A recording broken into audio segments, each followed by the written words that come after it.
Iniirong bilang kinatawan ng Suzaku.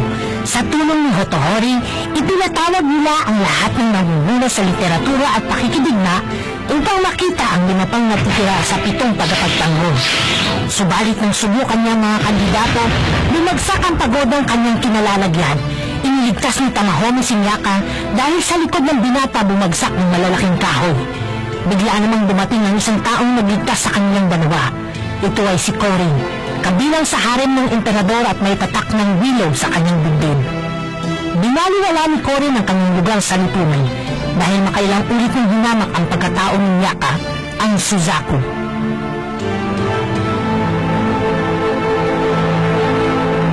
Ang nawawalang pag-ibig.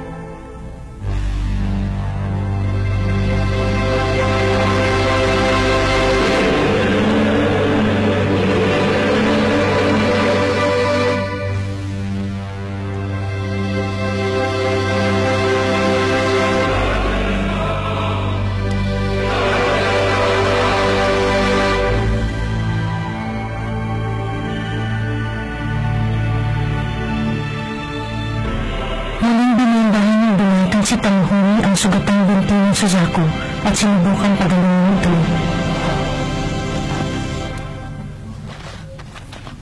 Nagkagalit sa akin si Noriko pag nakita niyang ginagawa ni Tamahome.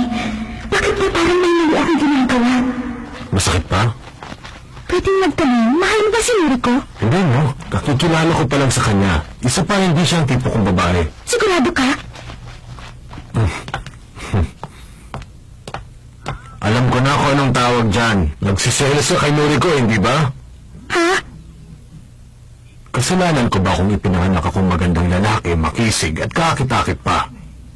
Kawawa naman kayo dahil wala akong panahong umibig. Mas mahalaga sa akin ang pera.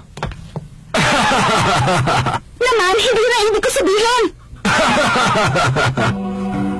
Iniisip ko lang na baka lalong magalit sa akin si Noriko.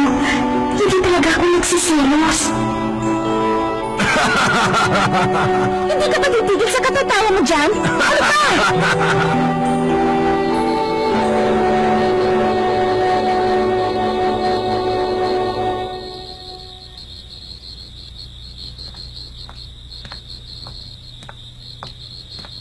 Miyaka, may problema ba? Naglalakad ako sa may kanlurang bahagi ng lawa kanina. Tapos hindi ko na napansin na wala na pala ang kabiyak ng hikaw na ito na suot ko. Wow! Ang ganda naman!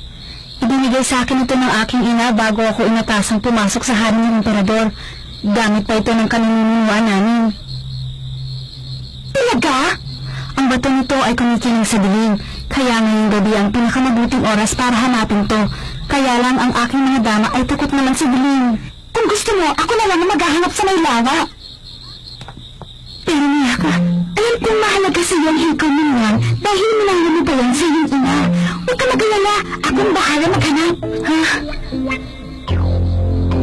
Napakabuti mo talaga, Miyaka. Hayaan pagkatapos ito, pagsisilbihan naman kita bilang si Noriko, isa sa 7 tagapagtanggol ng Suzaku. Ha? Totoo ba yan, Korin?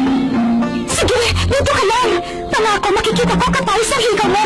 Maraming salamat ha, Miyaka.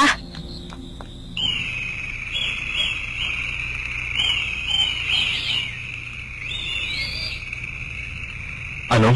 Kamahalan, 18 na po kayo at napapanahon na para humanap na magiging emperatris ninyo. Huwag niyong sabihin na mababaliwala ang ginawa namin pagtipo ng mga magagandang dilag sa buong imperyo. Kamahalan, bakit hindi niyo po pinapansin ang mga dalaga sa harem? Alam niyo ba kung bakit? Bakit nga po ba, kamahalan?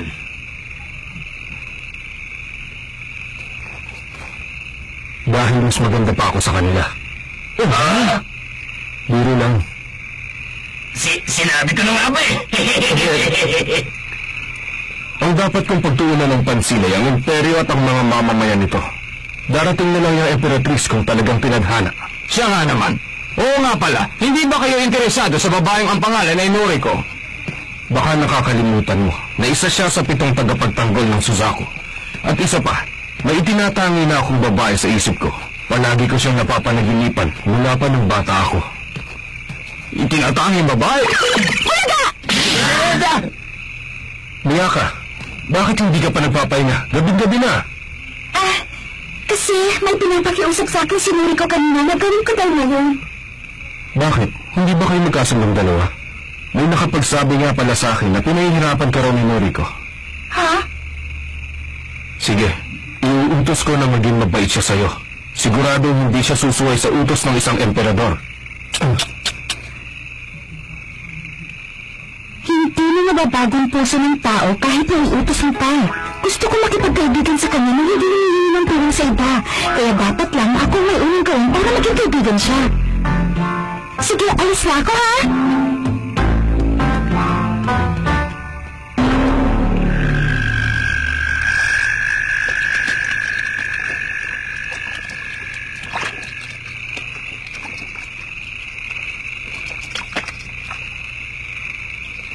Sigurado naman yan dito lang yun eh.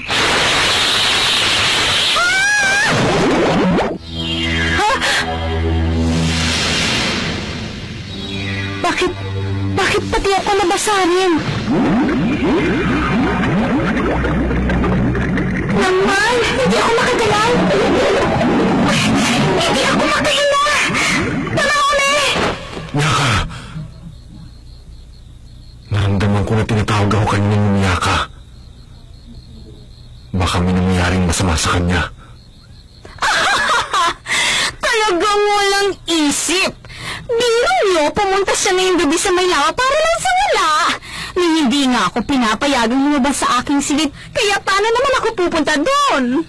Oo nga naman. Siguro basang-basa ng babaeng yun ngayon. Baka sa pinagalingan ng mundo, hindi sila sibilisado dahil wala siyang alam tungkol sa... Tama ko eh! Totoo bang lahat ang narinig ko kanina?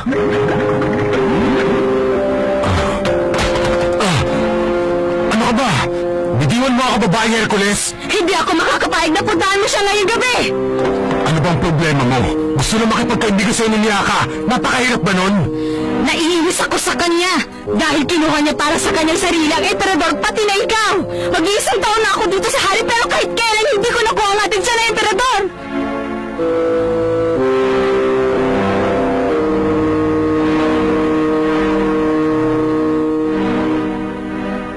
Tapos bigla na lang siyang darating at pagbibigyan ng lahat, hindi ko alam kung anong nakita sa kanya ng emperador dahil napaka-ordinaryong babae lang naman niya.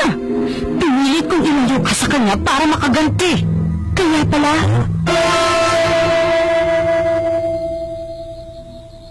Ang iniibig mo ay si Hotohori. Ang emperador pala. Miyaka, mabutit ligtas ka. Ano yan? Akala mo ba, hihingi ako ng tawad sa'yo? Kasalanan mo naman dahil madali kang nagpaloko. Alam ko, lahat na lang ng tao dito pinagbibigyan ka dahil nanggaling ka sa ibang mundo. Aha, wag mo ako insultahin! Akala mo ba hindi kita kaya patulugin? Hetong sa'yo! Okay!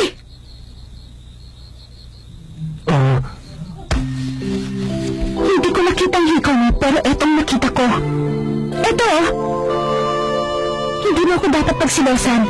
Dahil kaibigan lang ang tingin ko kay Hotohori. Kung gusto mo, tutulungan pa kita para mapalapit sa kanya.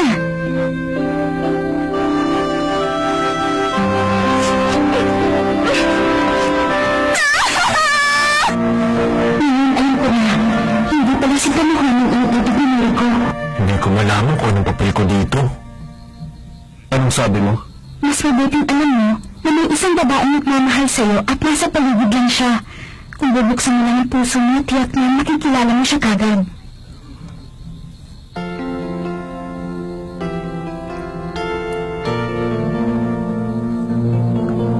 Miyaka, may napupusuan ka na ba? Bakit ako? Hindi naman ako mahalaga dito, hindi ba? Ako, Morama. Hinahanap ko na siya. Bata pa ako. Matagal ko na siyang inaasam-asam.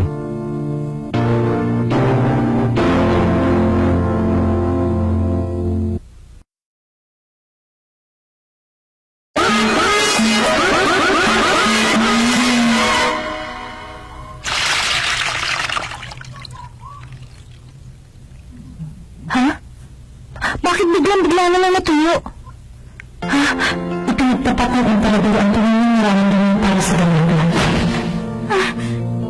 Nung bata pa ako, narinig ko na ang alamat tungkol sa Suzaku na galing pa sa ibang mundo. Mula noon, hindi mo siya maalis sa isipan ko. Miyaka, nasa iyong katangian ang pinapangarap ko noon para sa kanya. Ikaw lang ang nais kong makilala ng lubusan. Ikaw lang ang nais kong makasama. Wala nang iba.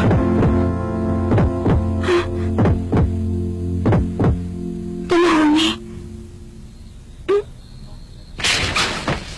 Bakit? Anong gagawin niya? Talahome! Noriko!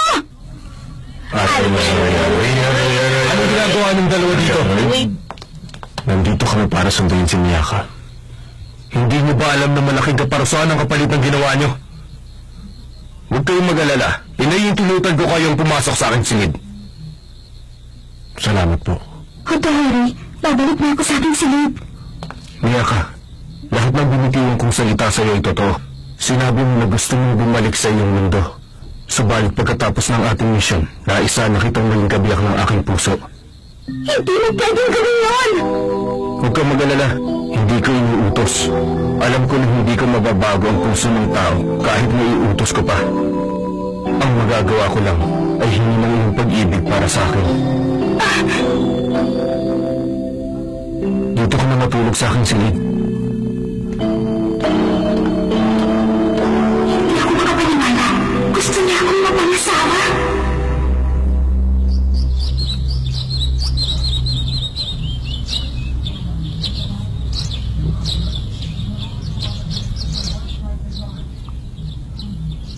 Ilang tuloy, hindi ako nakatulog. Ang gwapo-gwapo ng emperador, tapos magkakagusto na siya sa katulad ko. Baka sa mundo nito popular ang ganitong itsura. Sigurado narinig yung Talahome. Ano kayang gagawin niya? Pasensya ka na, ha? Kamusta? Yun lang, wala man lang siya sasabihin tungkol sa nangyari kagabi. Saan ka pupunta? Pupunta lang ako sa bayan. May mga trabaho pa akong dapat asikasuhin eh. Matagal ko naman napapabayaan. Teka, sasama ako sa'yo. Bakit hindi ka nalang makipagkaibigan kay Noriko? Tapos hanapin mo na natitirang 4 na tagapagtanggol. Talahome.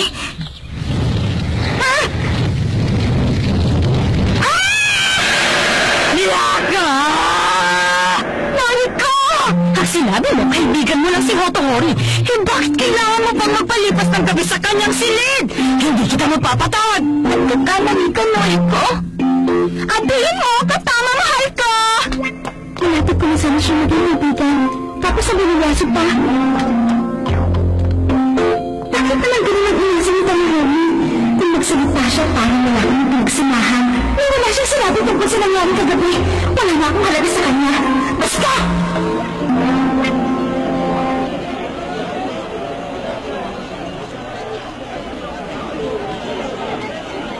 Alam kong mali itong ginagawa kong pagsunod sa kanya, pero gusto ko pa rin maging kaibigan si Noriko kung malaman ang nararamdaman ni Talahome. Hindi ko talaga maintindihan. Kung mahal ni Noriko si Hotohori, bakit dikit pa siya ng dikit kay Talahome? Akala niya siguro hindi natin siya makikilala. Tabayan mo siya. Ang init naman ang ulo mo!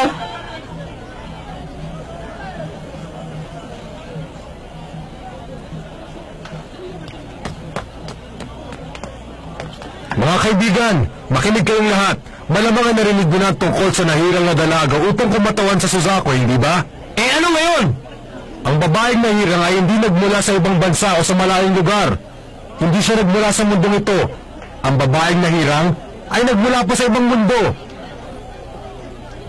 Ang kanyang ayos at pananamit ay hindi makikita sa ating mundo. Ngayon, may ipagbibili ako sa inyong mga bagay na dinala niya dito mula pa sa kanilang mundo. Sige na, ipakita mo na sa amin! Ano kayang bagay na yun? Narito! Tinabi niya pala yung tsura ng camera na ibinigay ko sa kanya. Isang pilak ang halaga ng bawat isa. Ano? Ang mahal naman! Harang! Murang-mura na nga ho ito. Hindi kayo magsisisi pag binili niyo to. Alalahanin niyo wala ito sa ating mundo dahil galing pa ito sa ibang mundo. Sandali, nagtataka lang ako. Paano napunta siya ibang gamit ni Suzaku? Di ba nakatira siya sa palasyo? Bakit? Sinasabi mo bang nagsisinungaling sa inyo si Tama? Palay namin, hindi namin alam kung totoo ang dala niya. Baka nagsisinungaling siya para makabenta! Baka hindi rin ako sigurado. Patunayan mo muna sa amin! Baka niloloko mo lang kami! Niloloko mo lang kami! Mamaya, nag-iisa kayo, mahirap na. Ito ang lahat na sinabi sa inyo ng Mahome! Ako ang nagbigay sa kanya na pinagbibili niya sa inyo.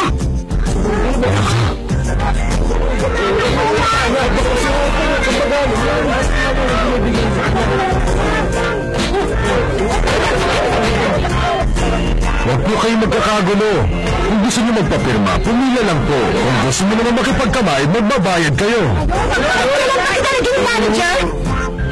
Naalala ko na, kasama nga pala ng binatang yan ang Suzaku noong isang araw. Totoo nga akong ganun. Teka, sandali!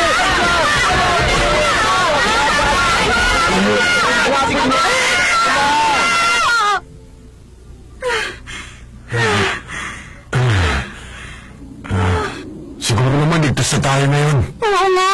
Hindi mo na sana dapat ginawa yun. Bakit? Dahil ba sa nakasira ko sa negosyo mo? Hindi ko nga naisip yun eh. Ano yung iisip mo tungkol sa akin? Pwede ba namin kayo maistorbo? Gusto lang sana namin kayo makausap. Ano ba talagang kailangan niyo sa amin? Bago kayo magnegosyo, kailangan niyo muna kaming bayaran. Hanggang dito ba naman may yakuza?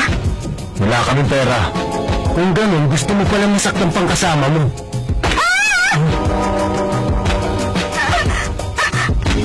Aba, napakaganda ng dalagang bihag niya. Oo nga, boss! Pakawalan niyo sa ngayon dun. Huwag ka masyado mayabang binata. Hawak ko ang lugar na to. Isang salita ko lang at hindi ka na makakapagtrabaho sa bahay ito. Ngayon, kung magbabayad ka sa akin, magiging maluwag ako. Yan nga palang bihag natin babae, boss. Sabi nila, siya raw ang Suzaku. Pag siniswerte nga naman, makikipagtawaran ako sa iyo ngayon. Siguro naman, pamilyar ka na sa negosyo nito. Bibigyan kita ng 30 pesetang ginto kapalit ng babae niyan. Nasa pangalan sila Miyaka, tama. Bahala naman na kayo. Manunood na lang ako. 30 pesetang ginto? Niloloko mo ba ako? 40 pesetang ginto! 35! 37! Ang taas mo magtuin! Sabi ng 40 eh, bakit ba ang barat mo? Tamahome, bakit? Natatakot ka na ba, Binibini? Nagagalit na ako!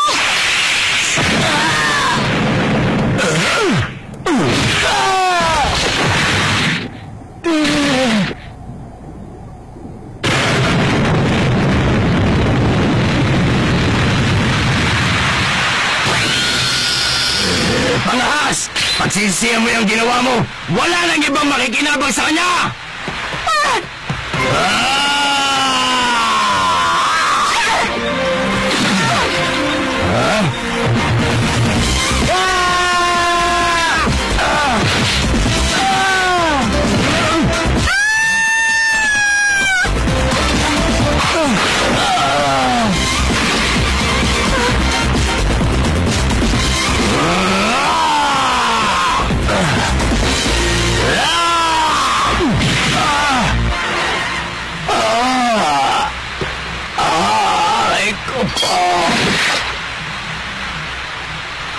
May mga bagay na hindi dapat pinagbibili. Kahit na ang kapalit nito ay buong yaman ng mundo. Ay nako, ganito lang palang mangyayari. Hitch! Tara, manisin tayo. Ano ka ba? Dahil sa akin, hindi ka na makakapagtrabaho sa bayan ito. Dahil din sa akin, kaya ka nasugatan ng ganyan. Bakit? Hindi mo naman kailangan gawin ang lahat ng ito para sa akin. Oo na. Sagutin mo ako! Hindi na mahalaga ang sasagot ko. Mahalaga ang isasagot mo sa akin dahil mahal kita. Alam mo ba yun? Ipagpamanin mo. Pero wala akong nararamdaman ganyan para sa inyo. Binabantayan kita dahil ikaw ang kinatawan ng Suzaku. Try na. Nag-aalala na sa atin ng emperador. Tamahome.